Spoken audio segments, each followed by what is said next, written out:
Okay, clicking the buttons, waiting a few seconds, and I believe we are now live. Clickety Hope click. everyone is doing good out there in the interwebs. We're stuck here online with you, and you are stuck here online with us. We're going to have a good open topic discussion with some of our favorite published authors, R.H. Snow and The Black Knight. How have you guys been doing? Start off with you, Snow. How you doing? I am cold. Okay, so here's the thing. So it's winter in Texas, and although it is not as cold as it is some other places, there's a Mhm. phenomenon that takes place in Texas. I don't know how it happens. We're literally the farthest south over here. We bake in the sun and we freeze in the winter. It can be 40 degrees, and you think, oh, okay, that's fine. The wind, whatever it is about this wind, it literally comes off of the northern plain like it rolls out of the Dakotas, and you can feel the Don't ice. you have like mountains or something? Oh, to our west. I'm out in the open prairie, and there is nothing between us and the North Pole. Literally, it is like a Mhm. straight shot. There's not a mountain range. In fact, it acts almost like a funnel. So and that's a very simplified way of doing it. I know if somebody, a meteorologist, would talk about it, but it literally is the reason that the Great Plains are such a hotbed of weather phenomena, because these Yeah. great windstorms sweep in from the north.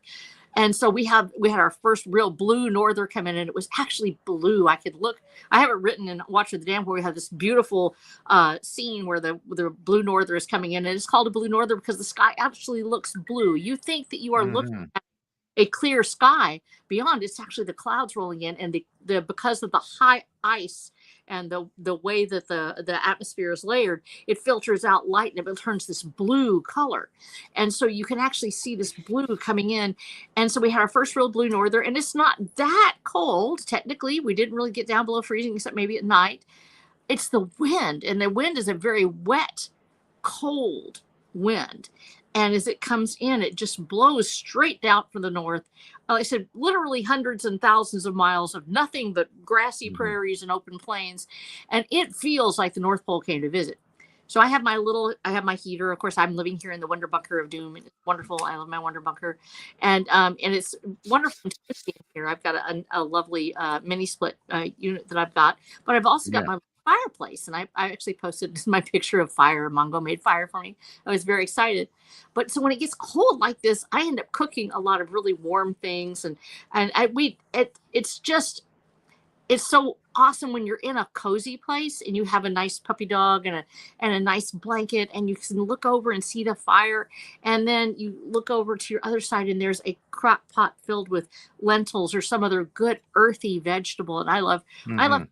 sweet potatoes and lentils and carrots. The roots of the earth are the most wonderful things in the winter. I don't know why we crave those things as much as we do, but anything with that that flavor of the soil is it's hard to describe. It's, yes, leafy greens and stuff like that, we crave those more in the spring. When it gets cold like this, we want to taste those vegetables and to really get ourselves up in the minerals of the earth. I think that there's something about eating a stew that is made with those things when it's cold like this outside. And of course, my husband, he wants meat all the time. He wants to just throw a cow Mhm. in there. I'm like, dude, no, I need these veggies for whatever reason. And there's sort of a split there.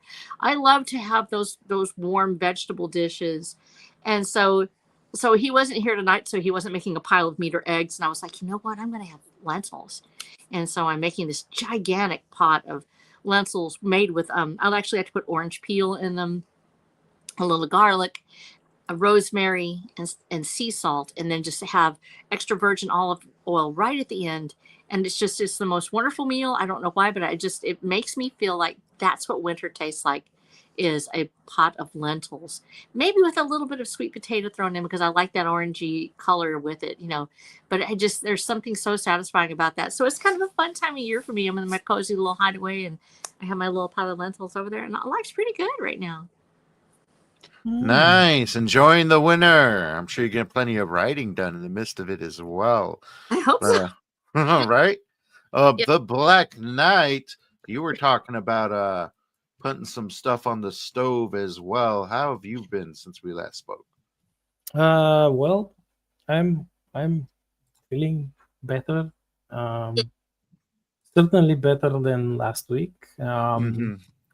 Managed to write a bunch of stuff mostly poems and a few chapters. One for tomorrow for Warrior Wednesdays fantasy boost. And I've been working on it almost the whole day today after oversleeping a bit early morning. Yeah. And of course, since it's there on Tuesday, I baked a loaf of bread. Yay. I need a look. This time I made a rye bread, like 100% rye bread. And I sent you pictures. Yeah, we saw those.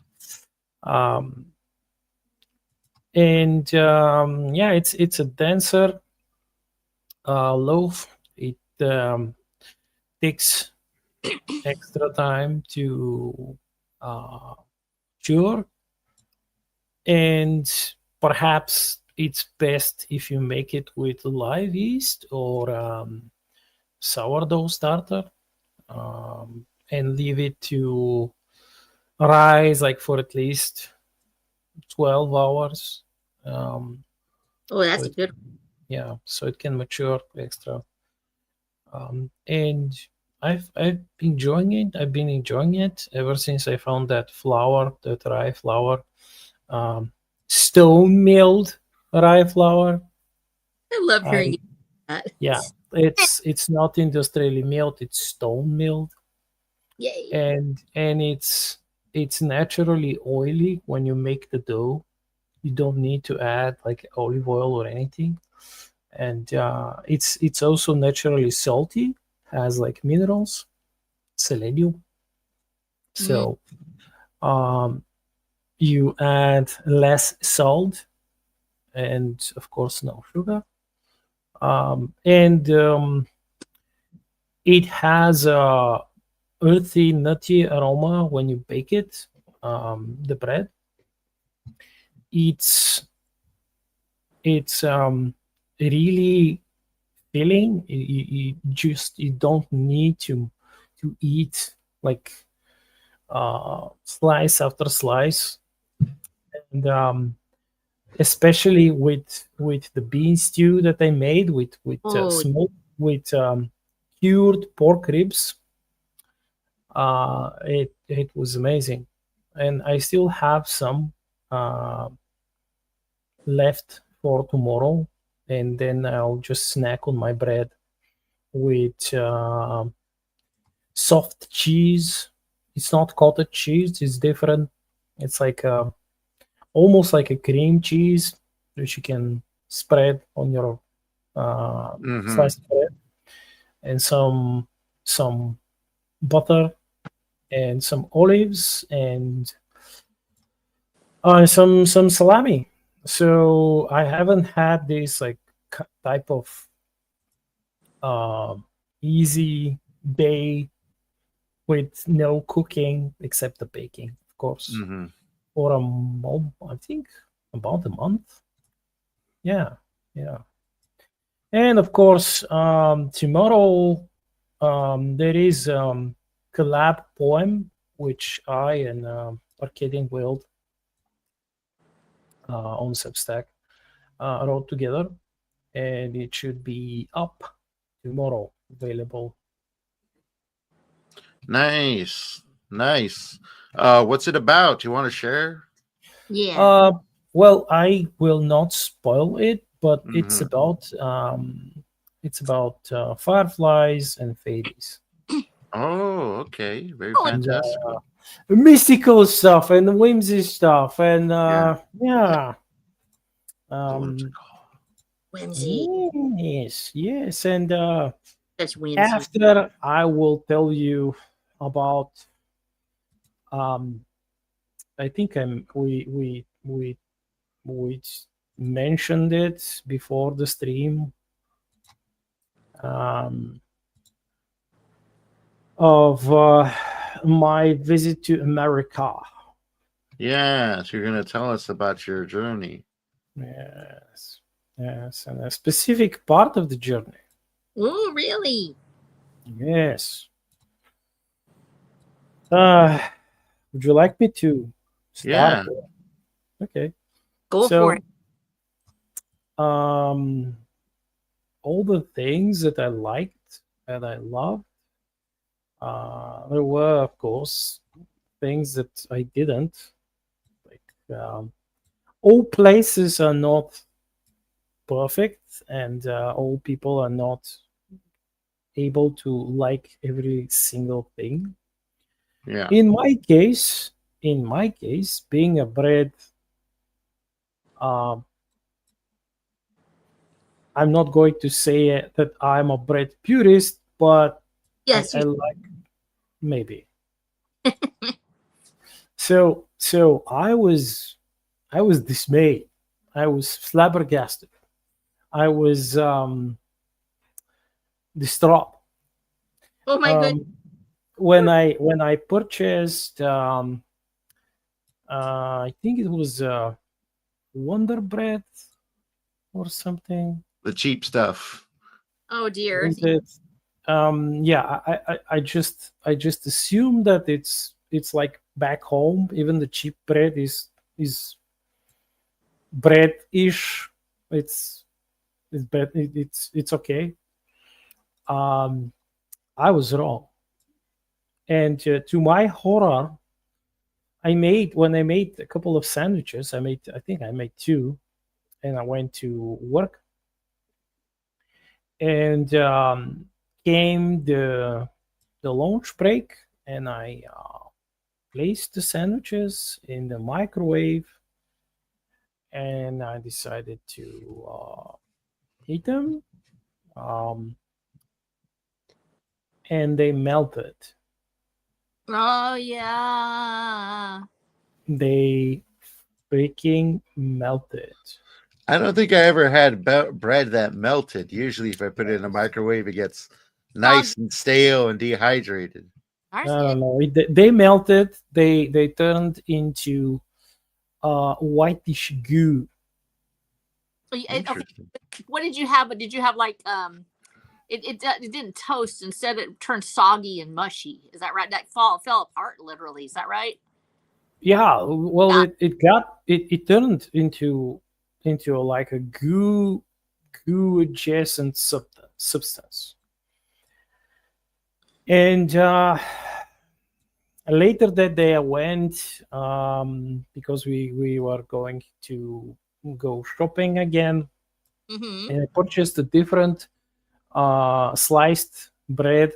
I forgot the name, completely forgot, but it was, I mean, a little bit more expensive. Maybe I think it was like $1 over the Wonder Bread, Mm-hmm. and I'm like, okay, let's eat the slice. I ate the slice. Well, it's not ideal, but I will eat it. Okay, it's fine. Mm-hmm. And so I do the same thing. I make my sandwiches. I pack them. I go to work. I try to heat them, and suddenly there are sparks and little colorful flames coming out of the bread. And you know what that means? Means that the bread has fucking metal inside. Oh my Yeah. god. And even though I like um, metal music, that is, Yeah. I don't like to eat metal. Yeah. So the next thing that I did was to buy what I forgot. I think it was called rustic bread in the bakery section of the store, Uh-huh.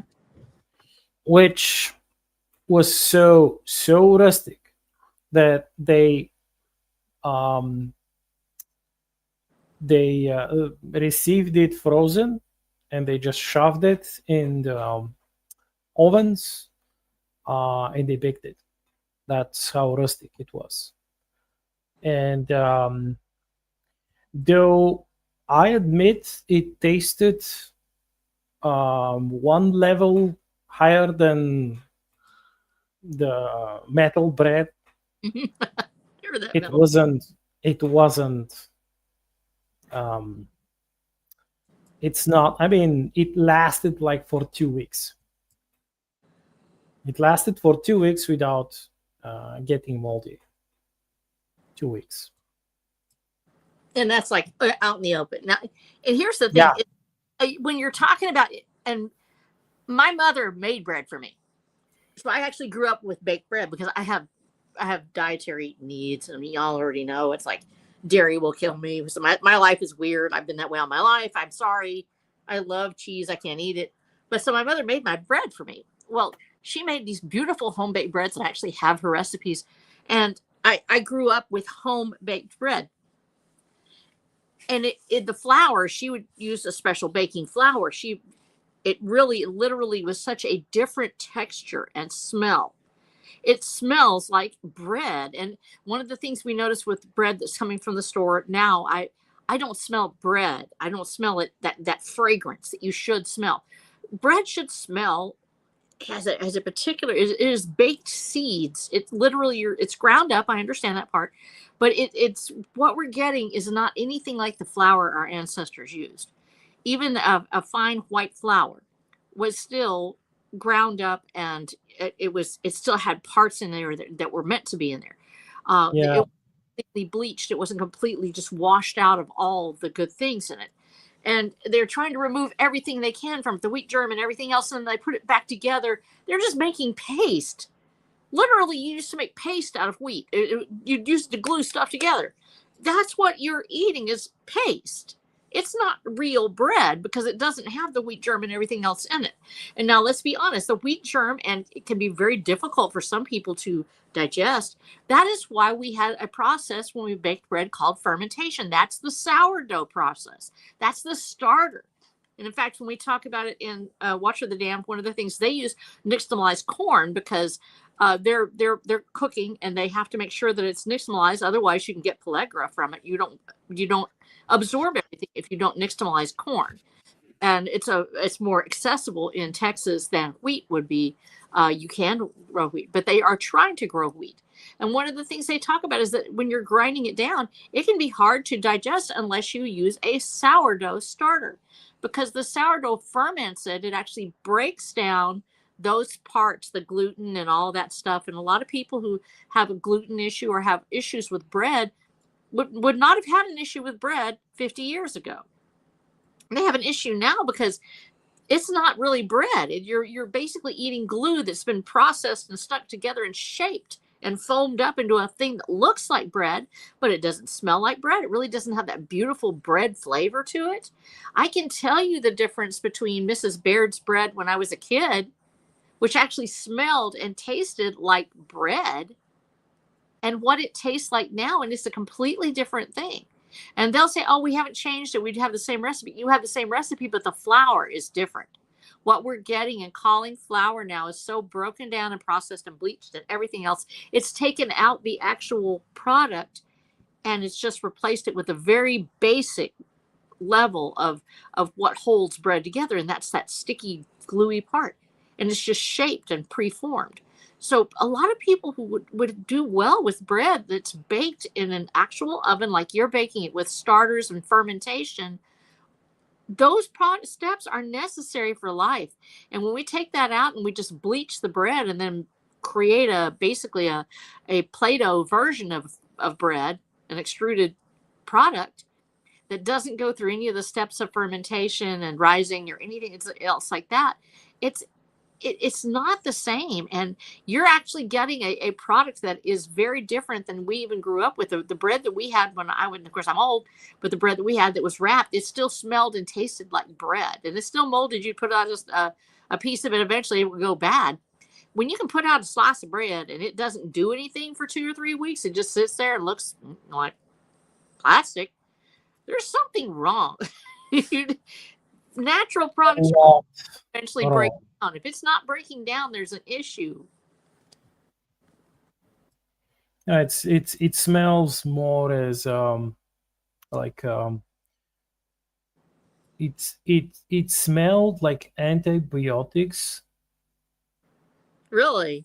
Yeah, it smelled like antibiotics, like the sliced bread in America when um I would look at what my colleagues were eating, because they were of course eating sandwiches and stuff. I think there was like some muffins, like rustic muffins, Uh-huh. and they smelled like bread to me. They were okay. At the place that I worked. But obviously they weren't for us. They were for the guests. They were they like there was some like a company that provided catering, and they brought stuff like different foods already cooked. They just delivered them. But yeah, it's like the things that I can make here. I am not gaining weight from them. Mm-hmm. They're not bloating me. I don't have like any allergic reactions to them. I'm not having like irritated bowels or something. Like everything is like fine. I'm sleeping well. Um, the thing with bread, which poor officer Grant says, "Oh, you have ruined bread for me." Yeah, well, if you are feeling like what was that thing? Yeah, if you're having like something of a sugar rush after you've eaten bread, like the cheap sliced bread, or you have these like brain fogs, or your stomach feels heavy and you're sluggish, is because that it's like your stomach cannot process this. It cannot just it just wants it gone. And the truth is that if you bake bread at home, you don't need to it's not that hard to make it. Like there are super easy recipes to bake bread without kneading it.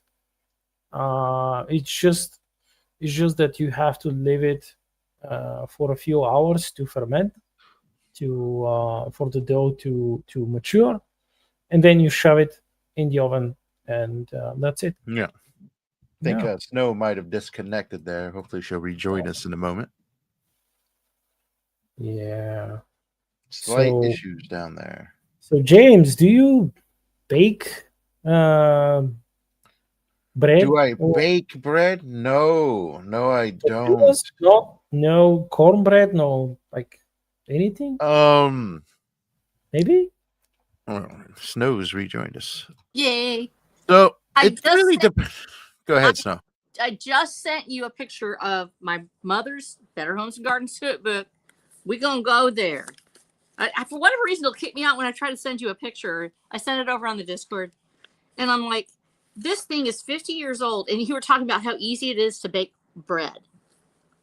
And it's not that hard. And if you have good ingredients, it is not that difficult. Yeah, and you don't And need photo. 1,000 ingredients. Yeah. You only need what you.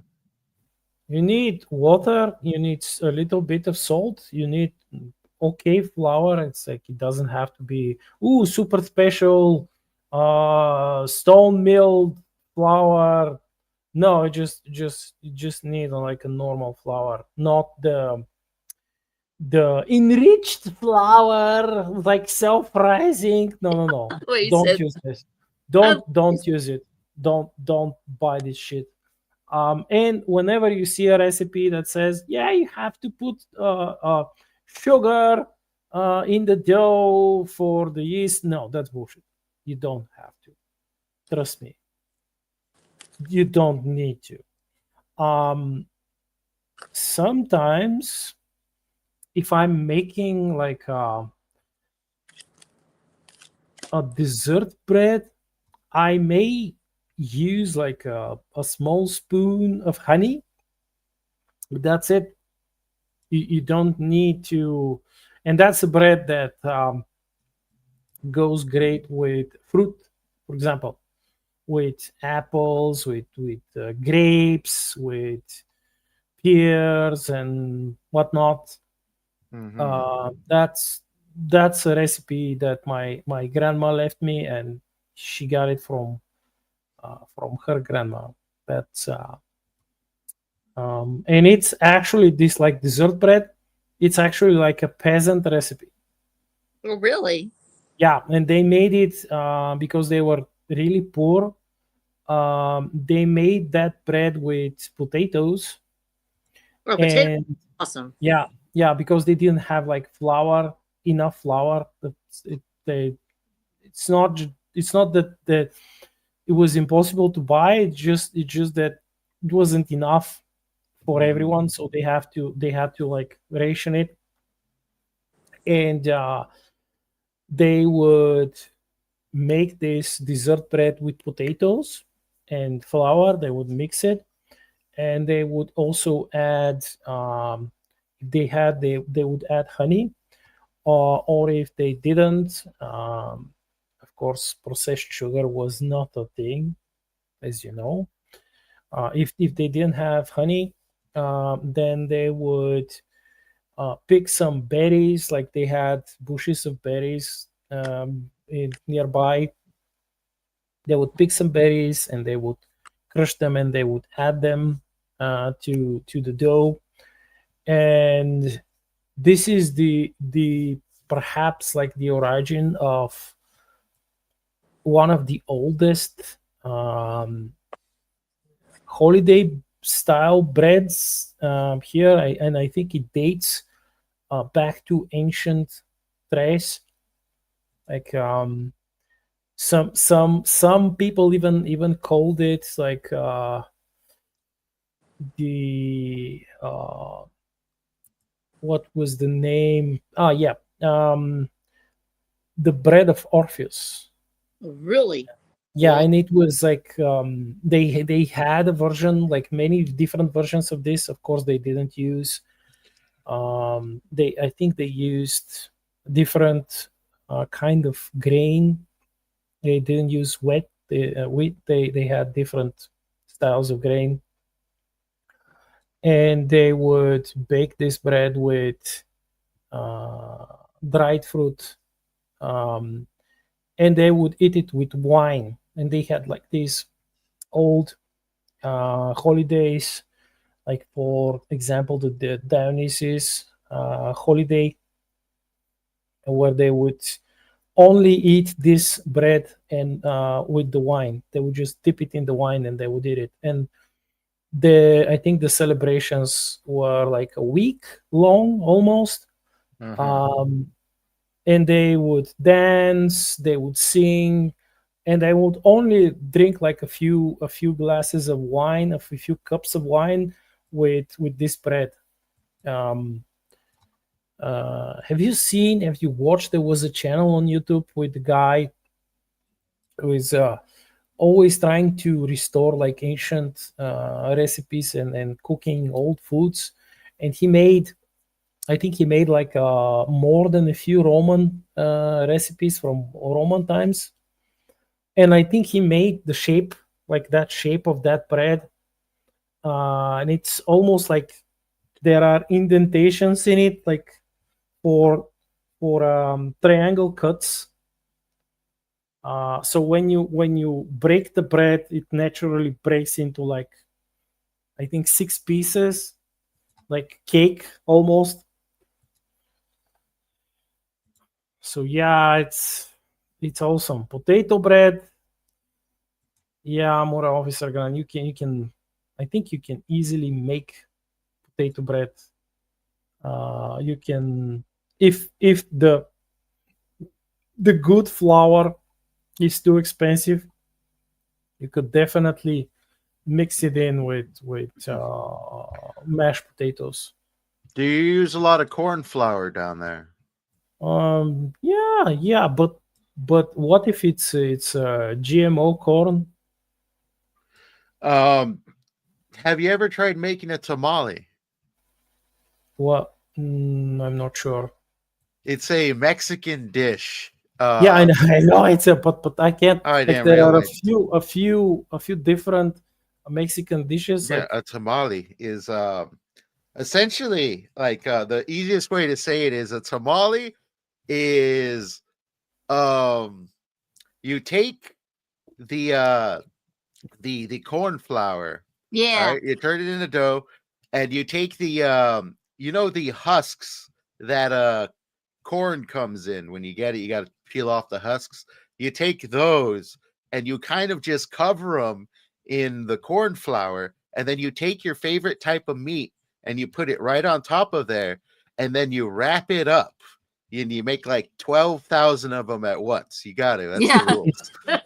And then you get this big just round boiling container where you got water on the bottom, and you put like a strainer or something to separate the water, and you stack your tamales right on top of it, and you just let it boil for like an hour or two, and or they kind of steam. I mean, you kind of let it steam for an hour or two, and you get and it comes out with this fantastic texture. You could also use the exact same dough for bread as well, because this year we made a bunch of tamales, and once we were done making them, we had some of the what we call masa, which is just a way of basically saying corn. Yeah, it's like I don't know if it's just like corn flour, but it's a type of corn flour. And we used it to make cookies because we just had some left over. So you think cookie masa is so freaking awesome. Yeah, masa, corn gluten is a different texture, but masa, I have a big write up on masa in Watcher the Dam, because it's what they have access to, and they just rediscovered agriculture. I guess it's like cornstarch, something. No. Cornstarch is different. Cornstarch is a separated product. Masa is actually it's ground. It used to be done the way that we did it, and the way we do it in the book is you would put it in a pot where you make lye, or you have wood ash, and you would put the dried corn into, you let the corn dry and kernel, so you would let it soak. You would rinse it repeatedly until it ran clean, and because you don't want lye in your food, and wood ash there was literally turns into lye when you soak it in water. So you would take the wood ash, you'd mix it with it, and that's where you get that ash flavor from a lot of times in the real stuff. And so they take the wood ash, soak it, and then it would split the husk off. That would allow it to actually release the niacin that's in the kernel, because if you don't do this step, it eventually will kill you. You cannot eat corn without doing the nixtamalization step. You can do it, but you have to get your niacin from somewhere else. If you're eating corn constantly and you don't have this step, you aren't going to survive, because it locks up the body where you cannot get the niacin you need. And this was the reason why so many settlers didn't realize you have to learn how to do these the way that the Indians and the old folks did. And so the settlers finally learned you had to go through this process. That's how you make hominy. So you soak it until the husks split, then you rinse it, let it dry, then you grind it. Now you can grind it with a metate. You can use a mano, where you put the mano metate, which is a board where you push a stone against it and you grind it down. And that took a long time. And in fact, Traces of Texas on X has some great photos of ladies done in Texas using the manos and metates to grind down corn. And so you grind it up, and it's literally the whole piece of corn. The starch is actually different. It's actually where you soak it and it releases its starch, kind of like a potato starch. But in this case, you're using that whole piece of corn after it's nixtamalized to create masa. And masa, if you buy it, and you can get the not the stuff that's not purified, you can get the stuff that's actually not enriched or anything else and isn't GMO. If you look south of the border, a lot of times you can get the good Mexican masa. Sabrosa is not fortified yet. And I Yeah, that's what we use. You can get a lot of that down here in California too, but probably over there in Texas as well. You're a border state. Oh yeah. I cooked. I actually have a tortilla press. I cannot make tamales. I am not going to claim that. And that belongs to tamales are a gift. I actually wrote about this we had tamales. And so what do you mean you can't? Like I cannot make a tamale. Tamale is a gift. You have to be blessed by the queen of tamales. She will tell you how to make a tamale. It is passed down. It's not that hard. Tamale maker. I can make a tortilla. I can actually flip a tortilla with my bare hands. That's how you know you can make a tortilla. I can actually pat it. I can roll it out and pat it. If they look sad, I do better with a press. And then so I got a big old a cast iron press, and I use that, and I trim the edges off, or just let it squish down, and then you flip it into the pan, and you take it, slide it out, flip it over again. But it's that it's that whole grain. It is the whole plant on there, as far as that one seed, and you use that, and then when you have the tamale in the wrap and the husk. It actually has some nutrient in there. People don't realize that. It sort of steams it and releases that back into the tamale itself. In fact, we have the Watcher's favorite meal that his actually cooked for him was tamales with pork, wild boar meat that she had was the shredded pork. What's it called? It's the shredded pork that's like really super good, and you sort of dried it. Carnitas. It's like that shredded, and you take the carnita and you roll it up, and it's the meat to corn ratio is so super important. And if you get that wrong, like people stare at you. Like when you get one that's just too much corn, and people are like, "You're skimping," you're wrong. So tamales are a special gift. I have never made a tamale because I know people that make tamales, and I go to them instead. I am willing to pay them money for their good tamales because I can make a tortilla, but I cannot make a tamale. But that's impossible. It's impossible to find any good Mexican food here. It's impossible. Mexican food is my. You're very far from the south of the border, so I'm not too surprised. That's true. Yeah, but Snow, you shared some photos with us right here. Yes. Let me see if I can bring them up on this here app. Give me a sec. I'm going to open it up to that page too.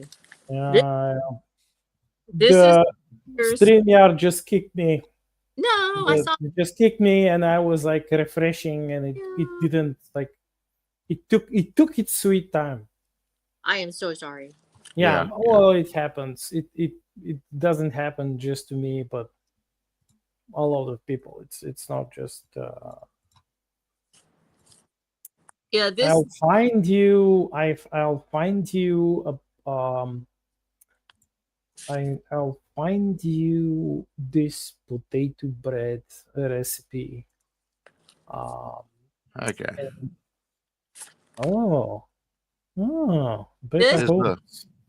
This is 1950, if I'm not mistaken. This is 1950. This is like one of these books that promote white supremacy.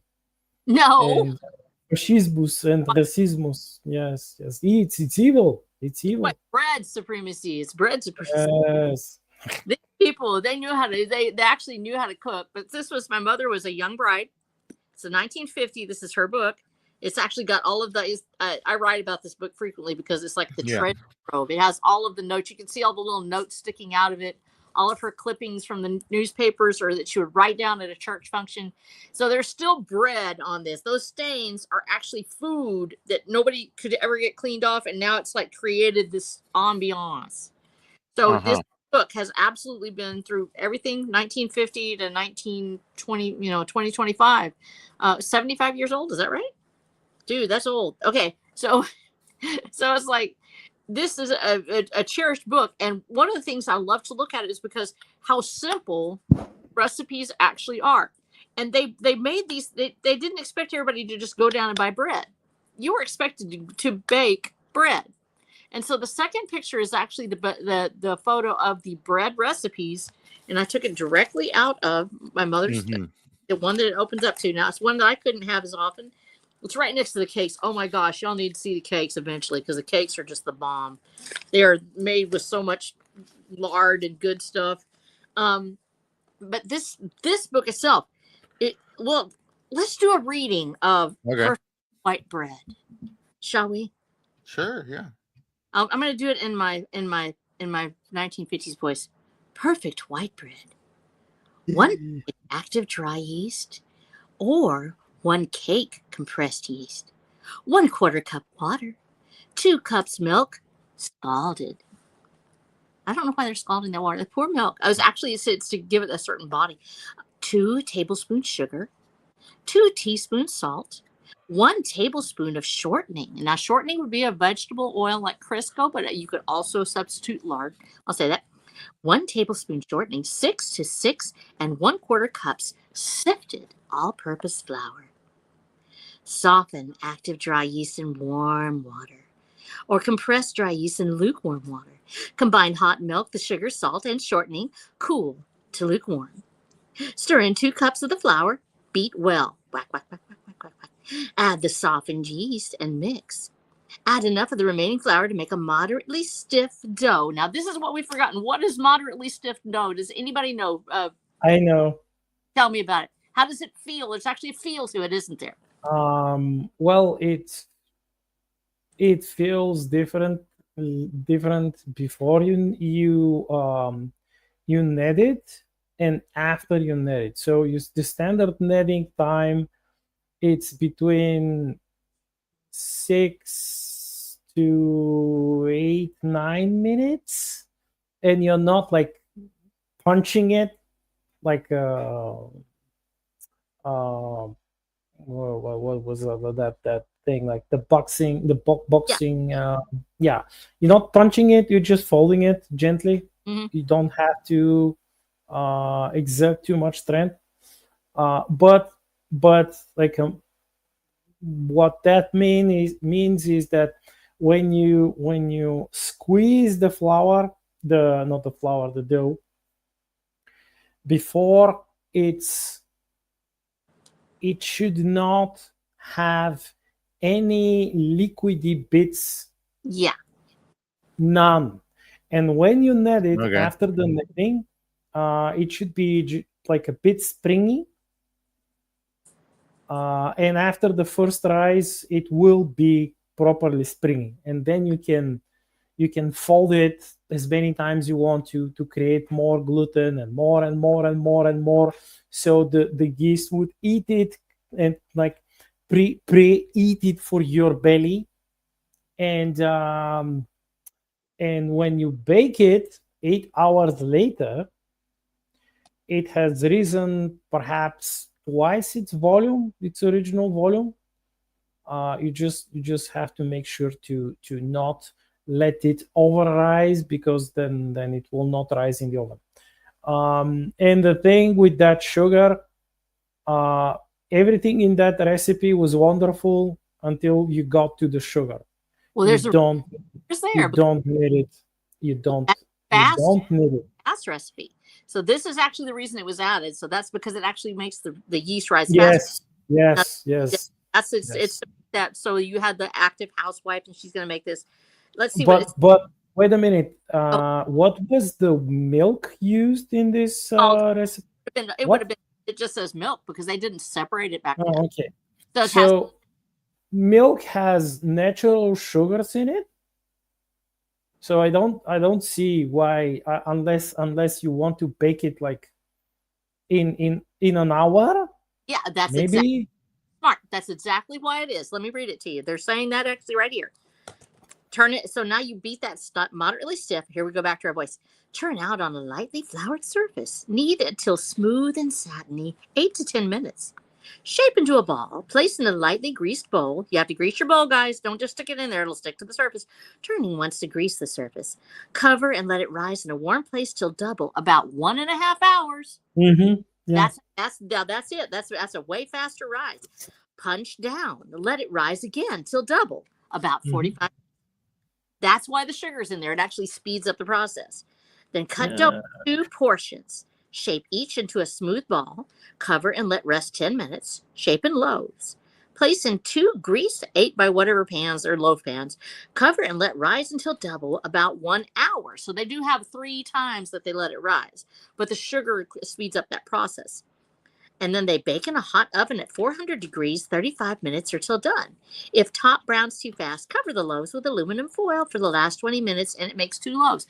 It is still a very involved process. It's a fast. It's A faster this thing. is fast bread. If you go to, let's say, France, they will, especially in in these traditional bakeries, Oh yeah. they will never. I mean, they have milk bread. They have bread like almost like this is a copy of a French recipe actually. Yeah. French and I think partly also German recipe, because they also have milk bread, but they never add sugar because their bread is slow. It takes like 18 hours. They prepare it from the day before they close the bakery. They let the dough mature in these like large it's almost like these how do you call them, these antique bathing Ovens? things. No, it's for bathing, where you warm the water and you fill this. It's almost like I can't remember the word. You had them before the invention of the boiler for hot water. You're talking about a double boiler? No. It's the thing that you pour the water in and you bathe in it.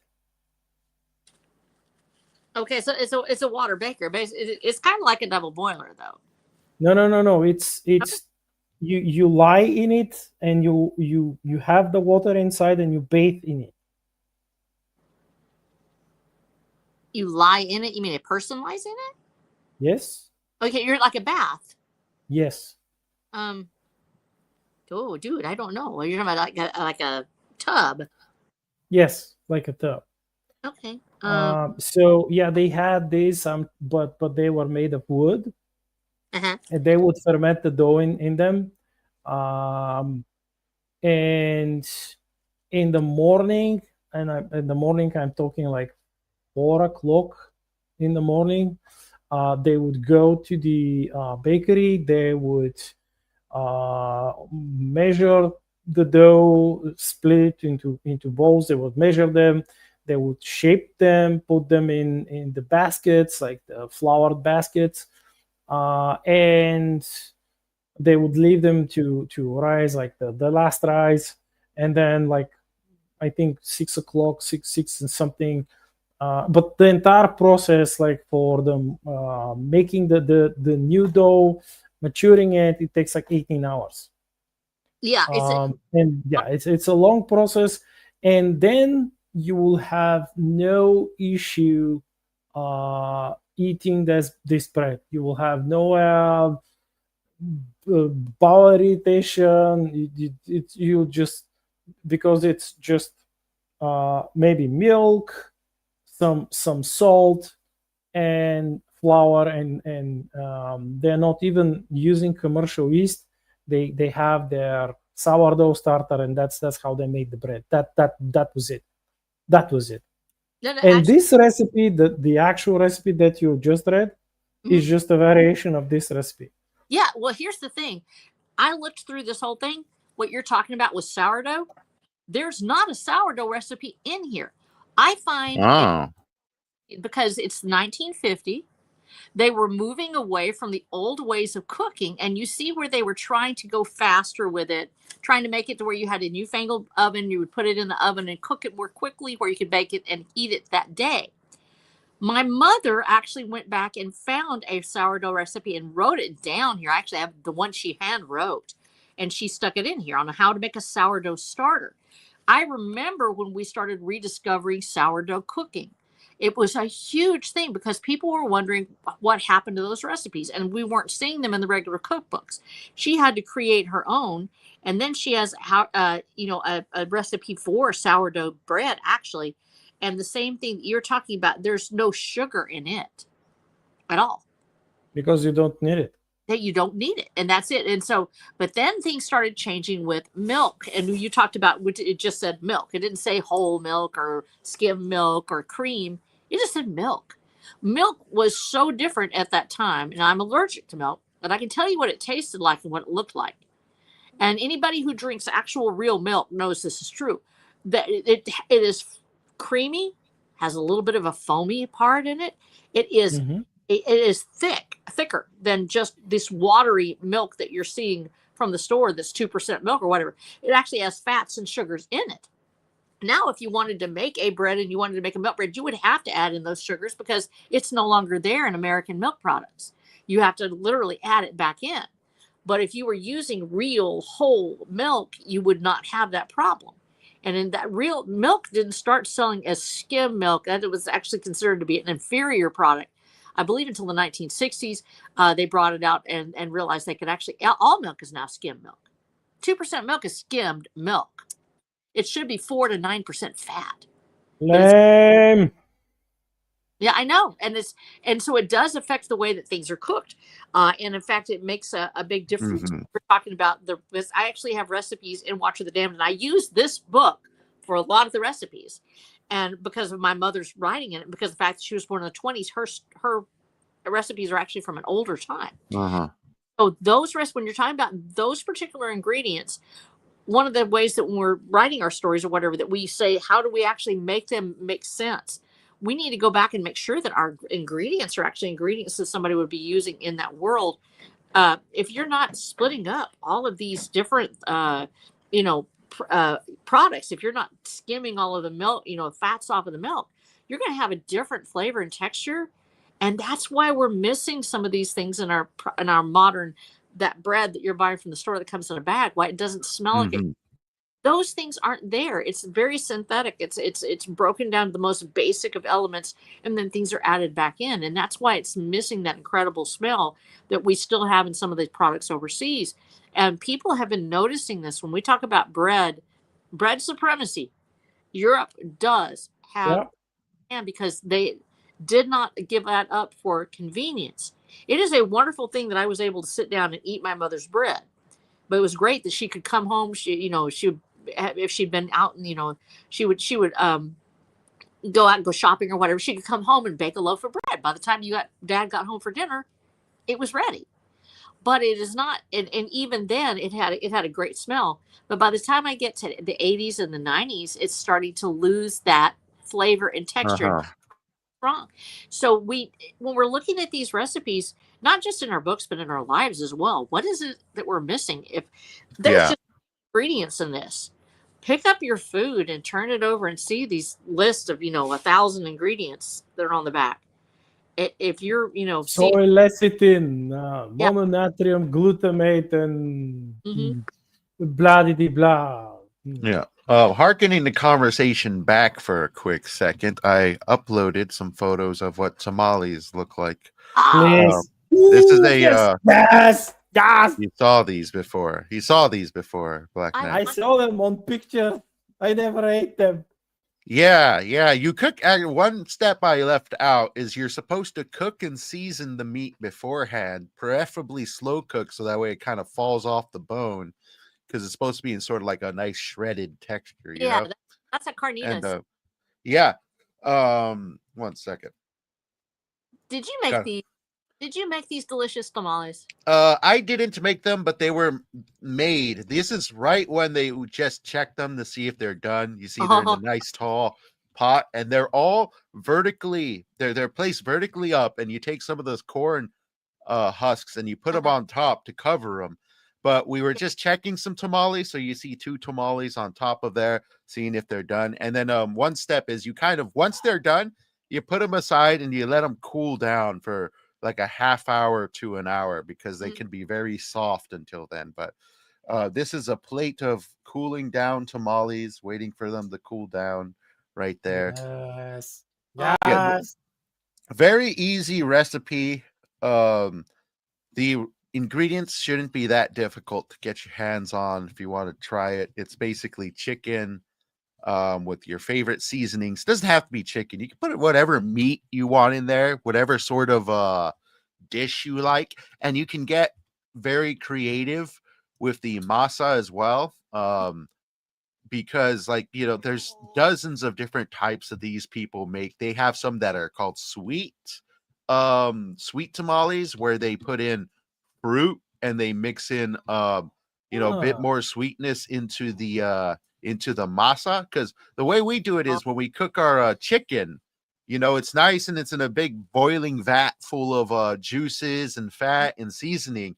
And when the chicken's just about done, that's when we start making the masa, and we actually use the chicken juice in the masa. We just take a giant gulp of it and put it right in there.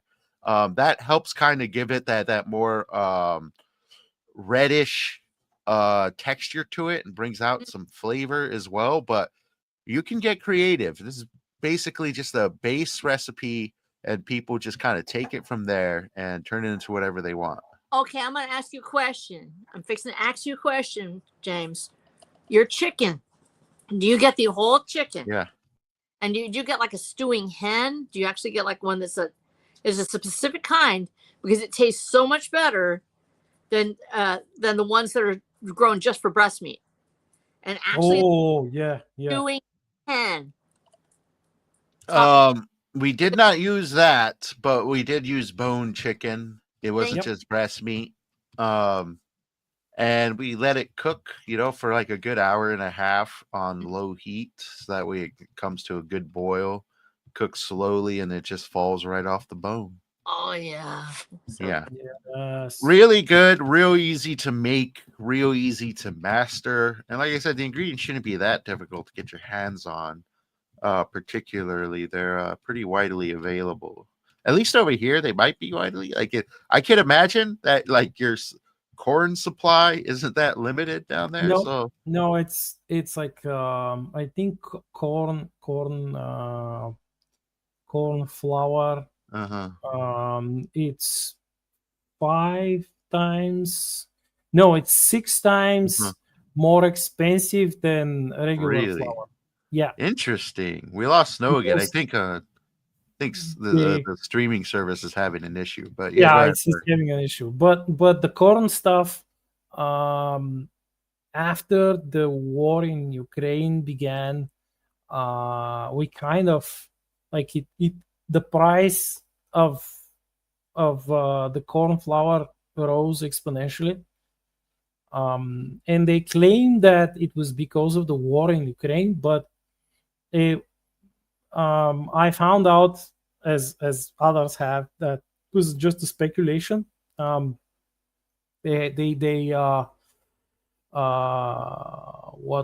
was it called? Like a price spike?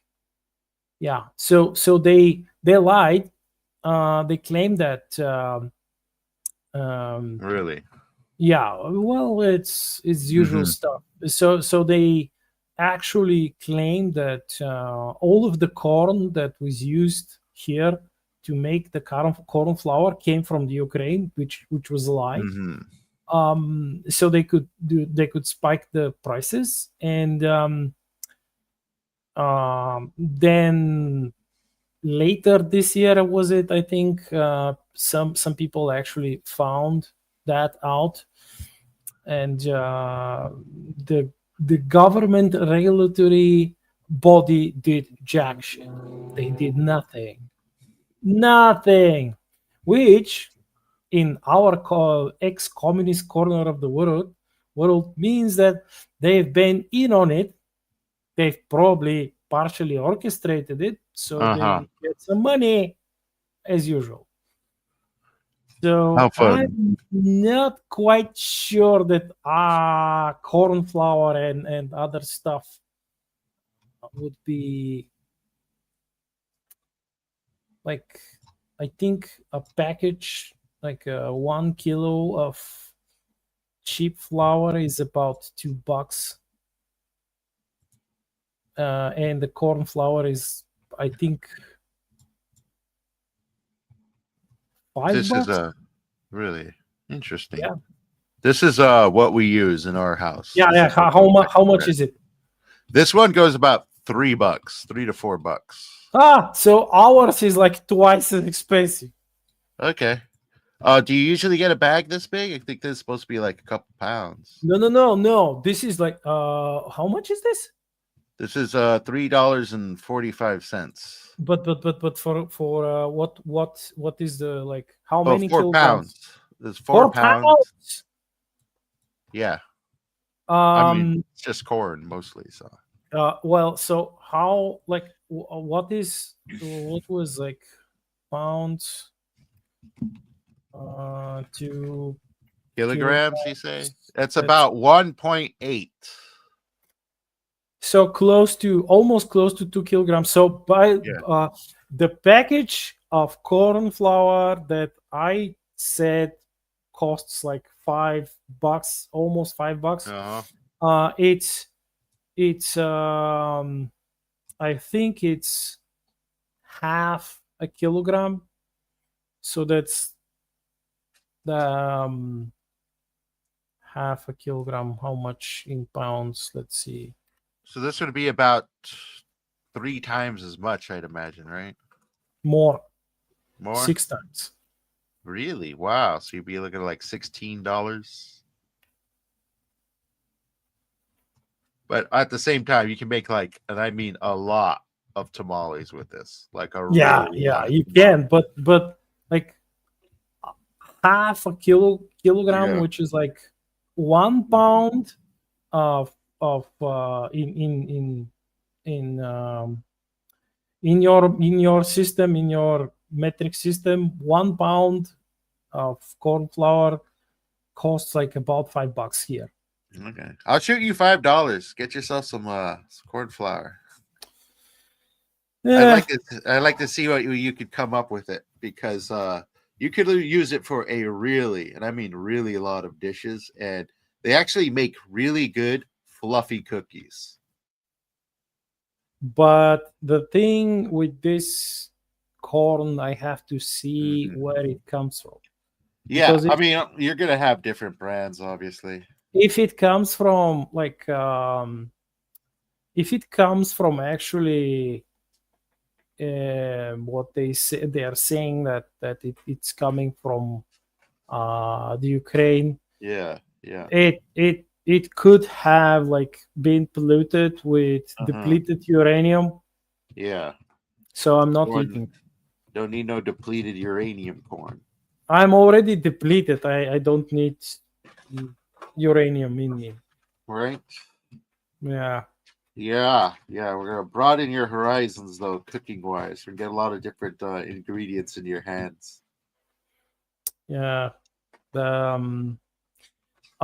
Did I tell you the way how I circumvented my problems with Japanese curry? No. So the thing with Japanese curry, it's sweeter than ordinary curry. It's not that hot. It's more mellow, like, and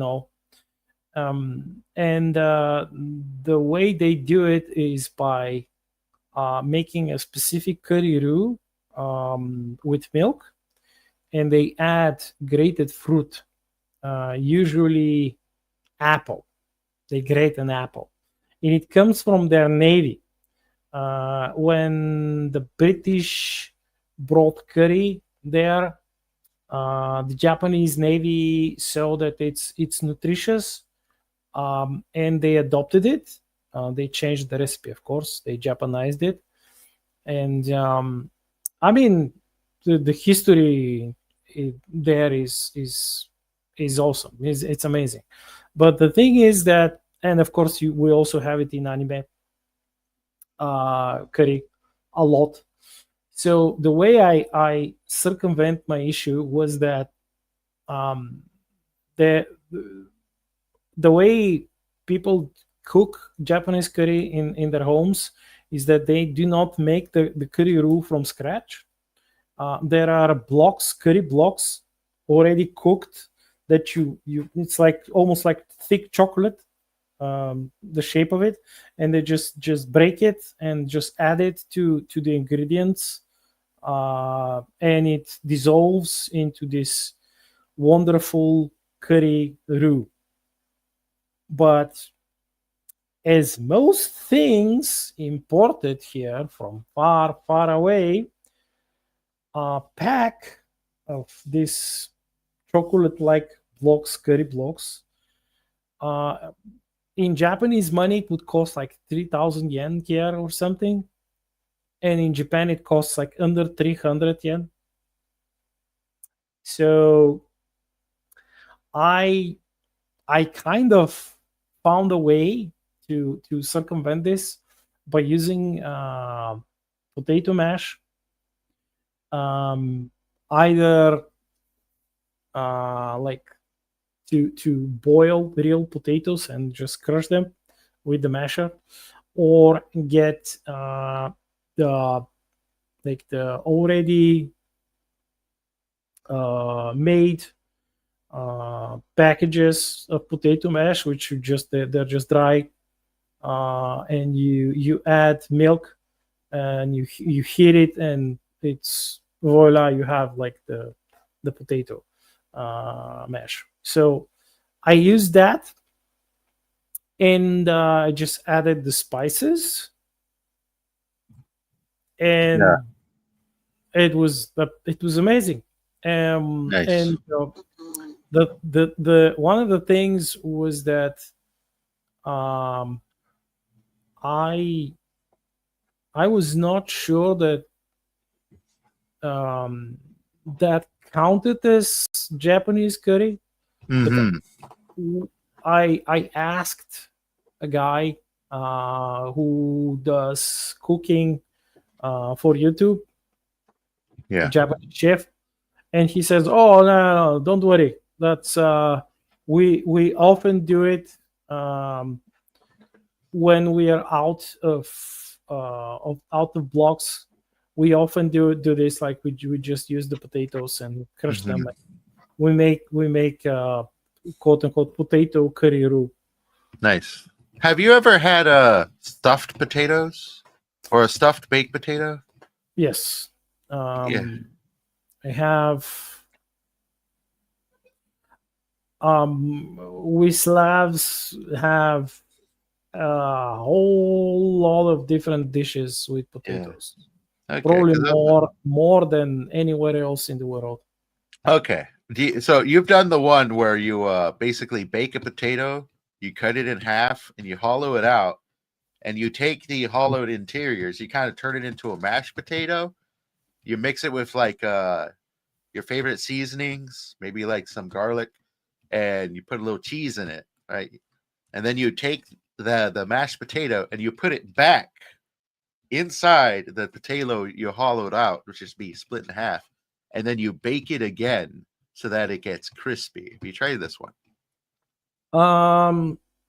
Well, yes, but we have a different way of doing it, which is you get the raw potato, you just slice it in two. Of course, you peel it. You use a spoon to scrape like a space inside, and you cook the scraped bit of raw potato with meat and spices. It's raw still. Okay. Yeah, that's why you could cook it with the meat and like pork mince or beef mince or something, with garlic, with onions and everything. But of course, you need like a really big potato.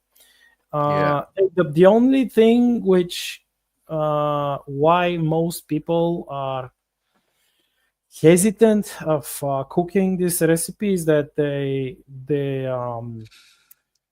don't like carving out the insides of a raw potato, which is, I mean, it's not easy, but if you have like one of these old peelers, these old potato peelers, they're roundish, and they're like the front part is made of rounded metal, and you just carve holes in the potato, and it's like they're designed for that.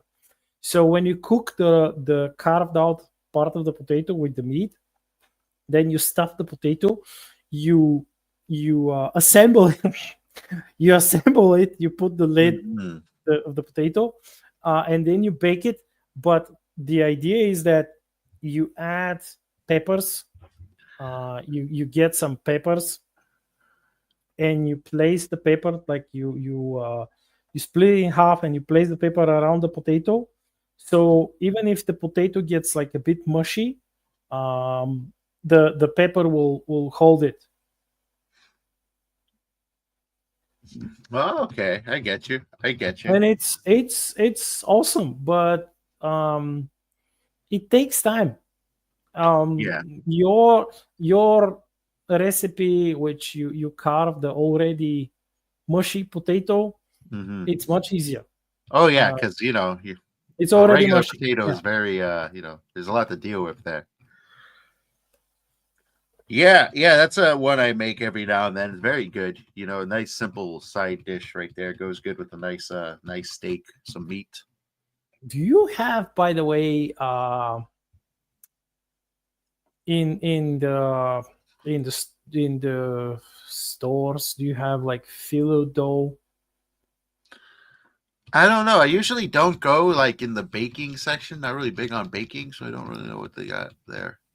Yeah, there is like this really easy recipe. You need the phyllo dough, sheets of phyllo dough, beaten eggs, cheese, and yogurt. Okay. That's it. And you get a baking pan, you grease it, and you lay sheets of phyllo dough, and the filling is just like crushed cheese. You get like cheese of your choice, and you should have like nice Mexican cheese, a few different types of cheese, and you can just use that, and you beat the eggs, you mix it with the cheese and the yogurt, and you just like lay layers of phyllo dough, a layer of filling, a layer of phyllo dough, a layer of filling, and you just bake it. I think 180 Celsius was it, like how much was it in Fahrenheit? I forgot. But you bake it like for half an hour, and you get this like super smooth, really fluffy. It's insanely easy. It's very easy. Nice. And you can make it with meat filling. You just have to pre-cook it. Yeah. Well, we are approaching the end of our stream here by a couple minutes.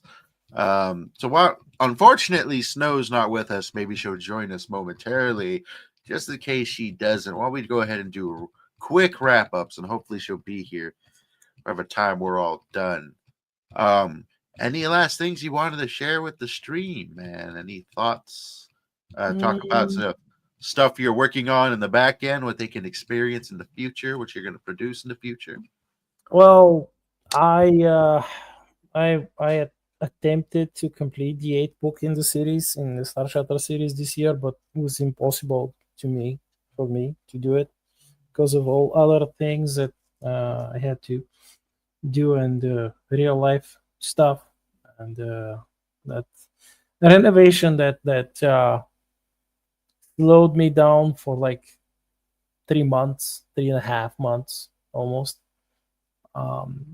But I hope that during the first part of the next year, I'll be able to complete it. I already have the cover, and the book is over 60% complete. Nice. So that's probably the most, like, the major thing. And as for my Substack, I will continue working on, like, I'll have to slow down the Substack, and I'll probably slow it down to perhaps some poetry each week, and Yeah. one chapter of it's either going to be something for Sci-Friday, some science fiction, some Star Shutter themed story, or some fantasy for Warrior Wednesday, and that's pretty much going to be. Excellent. All right. Yeah. Always staying busy, man. That's what I like to hear. You gotta pay the bills with the writing. Mm-hmm. Right. Too bad the bread doesn't pay the bills. I'm sure you'd be one heck of a baker. Yeah, probably. Right? Yeah, I could see that for sure, man. But with that said, ladies and gentlemen, we have come to the end of our stream. Thank you all for joining us today. Thank Moral Officer Gran heading out for the night. Have yourself a wonderful night. We have Wrangler here getting hungry with all the food talk. Might as well turn this into a half food stream. Pros and food. That'd be an interesting one. But with that said, guys, we're heading out. Thank you for joining us. Thank you for stopping by. If you were watching this on the replay, leave a comment down below. Share with your friends. Tell them where you can find us, and join us all next week. Have a blessed rest of your day. We are out of here. Mwah. We love you. Bye.